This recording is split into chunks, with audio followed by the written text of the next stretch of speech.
Oke. Assalamualaikum warahmatullahi wabarakatuh. Selamat siang untuk Bapak Ibu hadirin yang sudah berkumpul di ruangan ini. Yang terhormat Ibu Kepala Sekolah SDN Jagung Kecamatan Pagu, yang kami hormati Bapak Ibu guru yang sudah berkumpul di SDN Jagung. Pertama-tama marilah kita panjatkan puji syukur kehadirat Allah Subhanahu wa taala yang mana pada siang hari ini kita dapat berkumpul dalam ruangan laboratorium ini dalam keadaan sehat walafiat. Yang kedua, sholawat serta salam kami haturkan kepada Nabi besar kita Nabi Muhammad SAW. Semoga beliau memberikan syafaat kepada kita semua. Bapak Ibu guru, pada siang hari ini panjenengan sedoyo diundang untuk mengikuti penerapan aksi nyata CGP Angkatan 10 Kecamatan Pagu. Nah, di sini nanti pada penerapan aksi nyata ini yang pertama pembelajaran dengan paradigma baru yang akan dihaturkan oleh Bu Uswatu. Dan yang kedua adalah pada disiplin positif nanti akan dijabarkan oleh Bu Uswatu Hasanah. Yang ketiga, kebutuhan dasar manusia yang akan dijabarkan oleh Bu Angga. Dan yang keempat, posisi kontrol nanti bagiannya Pak Mulus. Yang kelima, keyakinan kelas nanti saya sendiri. Dan yang keenam, segitiga restitusi nanti yang akan disampaikan oleh Bu Riri. Pada siang ini nanti Bapak Ibu guru diajak untuk mendengarkan pemahaman, diseminasi, menyebarkan pemahaman dan penerapan pengalaman budaya positif yang diikuti oleh CGP Angkatan 10. Siap Bapak Ibu? Siap. Ya, terima kasih. Nah, pada yang pertama kepada Bu Uswatun untuk memberikan pemahaman pembelajaran dengan paradigma baru. Kepada Bu Uswatun dipersilahkan.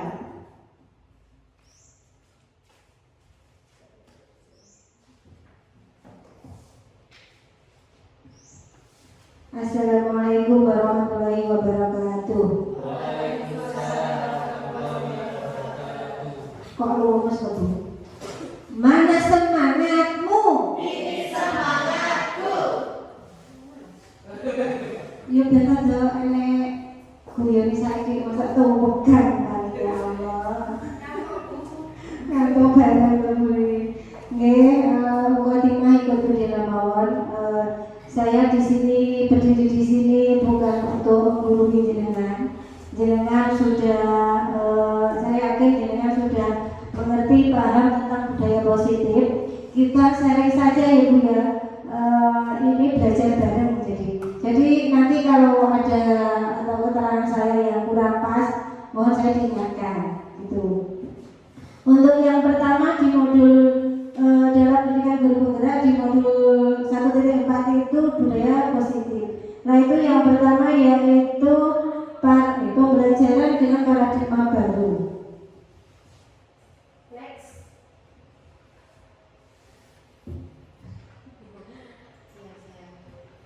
Oh iya, budaya positif dulu. Budaya positif, apa itu budaya positif Bu? Biasanya kalau budaya itu kebiasaan, ya Bu? Apa Bu kebiasaan? Kalau budaya itu kebiasaan, kalau positif yang baik-baik, itu yang intinya. Tapi ini penjabarannya, budaya positif di sini merupakan perwujudan dari nilai-nilai atau keyakinan universal yang diterapkan di sekolah.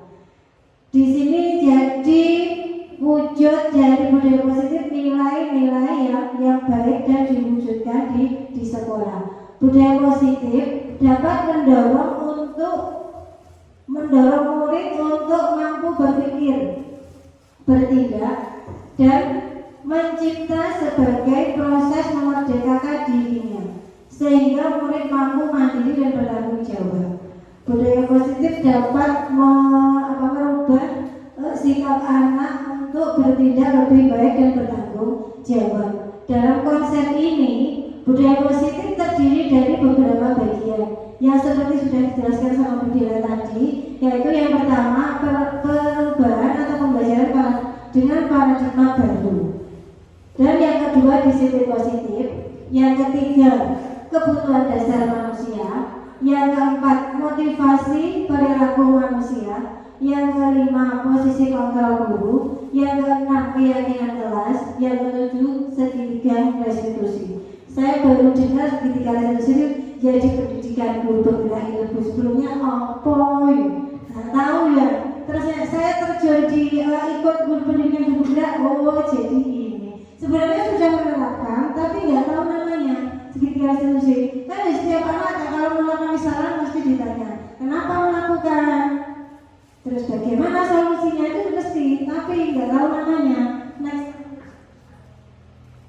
Untuk yang pertama sekarang, pembelajaran dengan paradigma baru.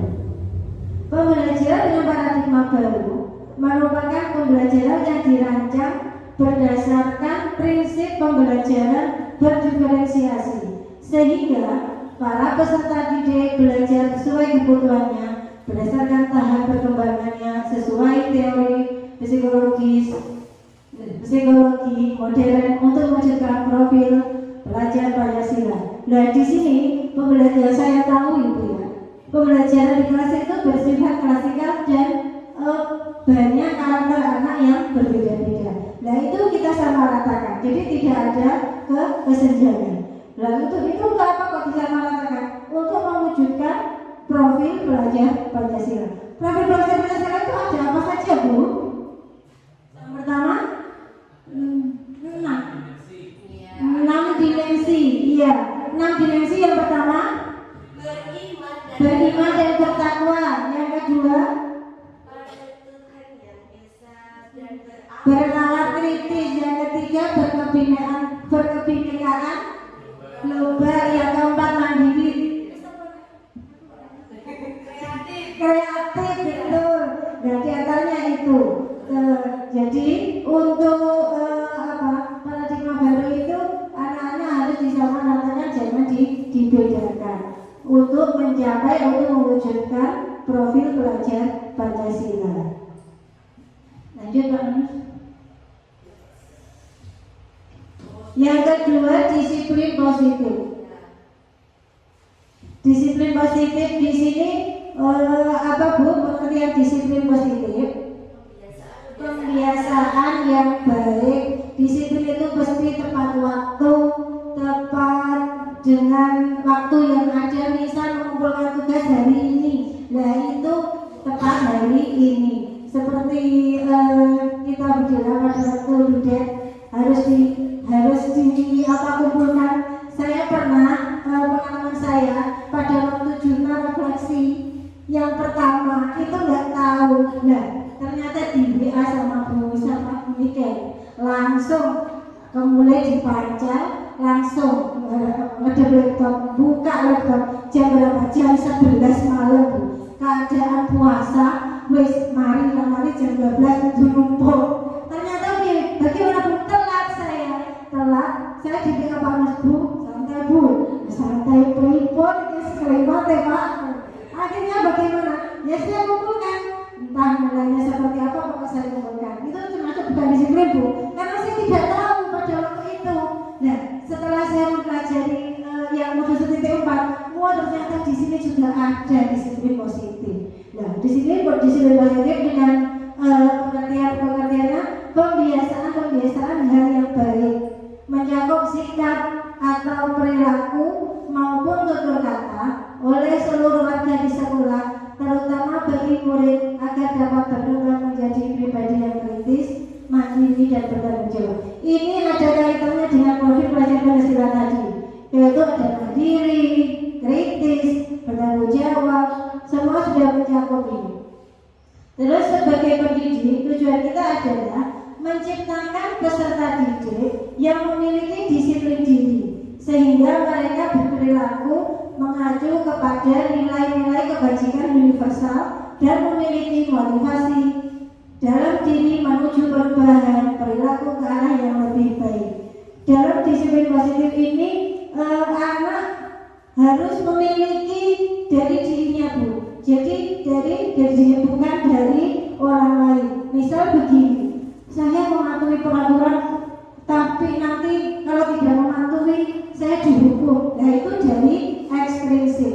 Kalau intrinsik, misal saya memakai helm, nah nanti kalau tidak memakai helm, kalau ada apa-apa, misal ya siapa nggak ada yang mau ibu yang kecelakaan, itu kan apa namanya kepala itu bentor apa-apa itu. Nah itu apa disiplin dari intrinsik. Jadi tahu mana yang mana yang baik untuk dirinya. Nah itu yang disiplin positif itu yang diharapkan bertanggung jawab dan mandiri kritis berdasarkan dari hatinya, bukan paksaan atau dari orang lain. Dalam melaksanakan disiplin positif itu pasti seseorang siswa itu mempunyai kebutuhan dasar. Dalam hal ini nanti kebutuhan dasar akan disampaikan oleh Bu Aga.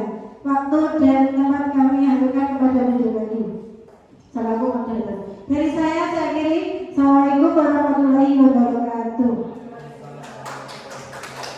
Terima kasih Bu Us. Kasih tepuk tangan dulu kepada Bu Us. Jadi kita sudah tahu ya tadi pembelajaran sesuai dengan paradigma baru dan disiplin positif sudah disampaikan oleh Bu Us. Dan untuk materi yang ketiga akan disampaikan oleh Bu Angga. Kepada Bu Angga dipersilahkan.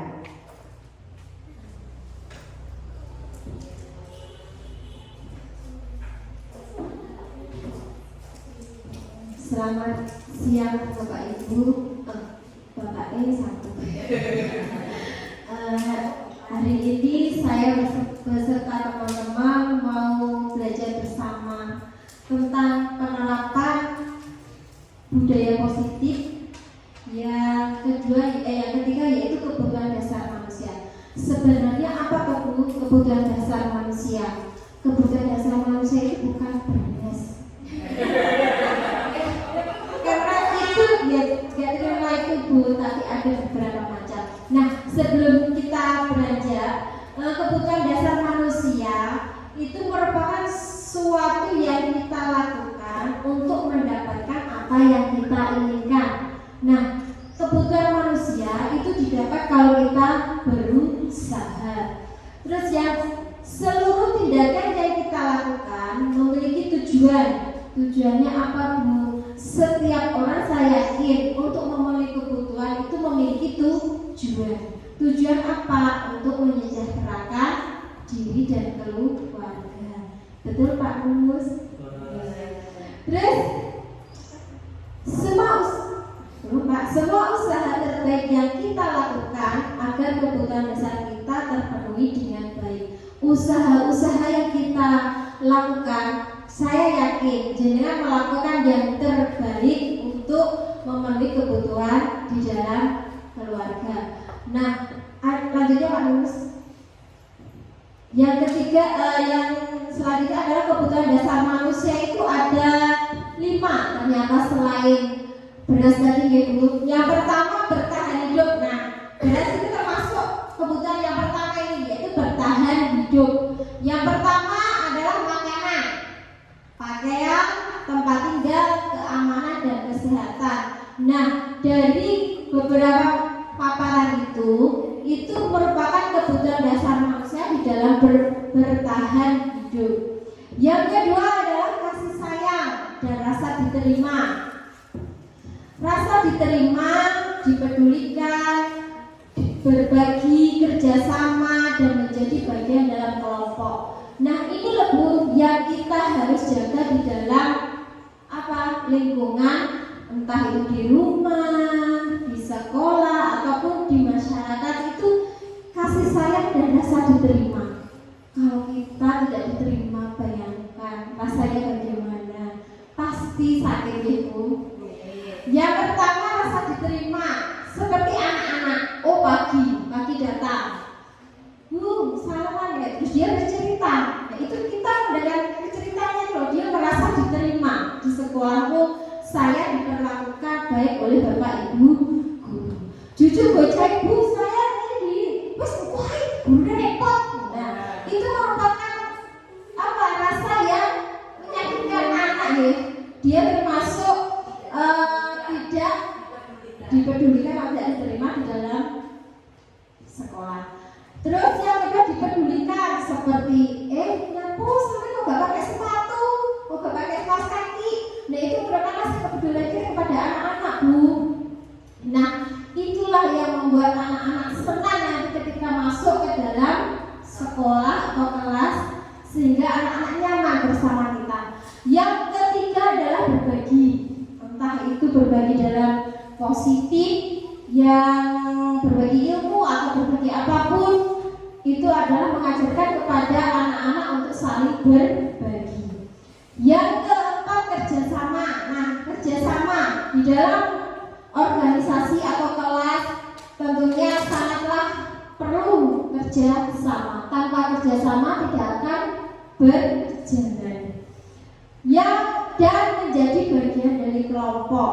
Nah ini merupakan kerjasama. Setelah kerjasama akan terjadi dalam hubungan di dalam kelompok. Yang ketiga adalah penguasaan, harga diri, keinginan untuk dianggap, memimpin, berprestasi, diakui dan didengar. Nah ini loh nanti yang apa Bu kita inginkan sebenarnya, tapi tetap melihat situasi. Oh aku harga diri, aku kudu buku, aku kudu aku juga mesti tidak ada seperti itu. Kalau kita di dalam organisasi, entah itu kita mengajarkan kepada anak, itu mulai dari diri kita sendiri. Harga diri, keinginan untuk dianggap, memimpin, berprestasi, diakui dan didengar. Itu kita terapkan kepada diri kita sendiri Bu. Kalau kita bisa menerapkan, berarti kita bisa memberikan pembelajaran kepada anak didik kita. Terus yang keempat adalah kebebasan, mandiri, memiliki pilihan, mencoba hal baru dan mampu mengendalikan arah dirinya. Nah, mandiri, berdiri sendiri, bukan kayak aku dewe iso. Ya, kita harus apa Bu? Bekerja sama dengan yang lain. Terus memiliki pilihan. Ya kita memiliki pilihan, tapi apakah pilihan itu diterima oleh lembaga atau organisasi? Yang ketiga mencoba hal baru, wajib, karena tanpa mencoba hal baru berarti kita tidak berkembang. Dan keempat mampu mengendalikan arah dirinya. Terus yang kelima adalah kesenangan, bermain, humor, antusias dan tertawa. Itu poin penting di dalam menjalani sebuah apa Bu? Organisasi. Nek adewe lah guyu, berarti perkut-perkutan, apakah nyaman? Terus nek kelas urite dibilang dulu gurunya kompet, ya kan? Terus bermain, namanya anak pasti bermain. Walaupun kita yang sudah dewasa pun juga pasti butuh bermain. Entah itu bermain sama anak, teman, ataupun suami kita. Itu kebutuhan dasar manusia loh Bu. Jangan melupakan. Ibu Karisma. Terus humor. Nah seperti ini kita ketawa. Horor-horor kita keluar ya. Humor apa? Endorfin. Ya. Terus antusias dan tertawa. Itu yang mari kita awet muda Bu. Itu selain ketawa dengan anak-anak, kita bisa terhibur. Lanjut Pak. Nah, kebutuhan dasar manusia yang selanjutnya adalah hukuman, konsekuensi konsekuensi dan restitusi. Pasti kita adalah lembaga di mana kita bersama anak didik setiap hari, mesti ada aja masalah yang timbul. Nah, hukuman itu tidak terencana atau tiba-tiba. Ketika kita tahu ada anak yang berbuat kesalahan, langsung timbul hukuman, dan hukuman itu tidak terencana. Yang kedua, murid tidak tahu apa yang akan terjadi. Dan ketiga, bersifat satu arah. Dan yang terakhir berupa hukuman atau fisik atau psikis. Kalau hukuman itu sebenarnya di dalam pendidikan guru penggerak tidak dianjurkan ya, karena akan membuat dendam, biasanya dendam, marah, sehingga hukuman itu kalau bisa ditiadakan. Tapi kita bisa menggantikan dengan konsekuensi atau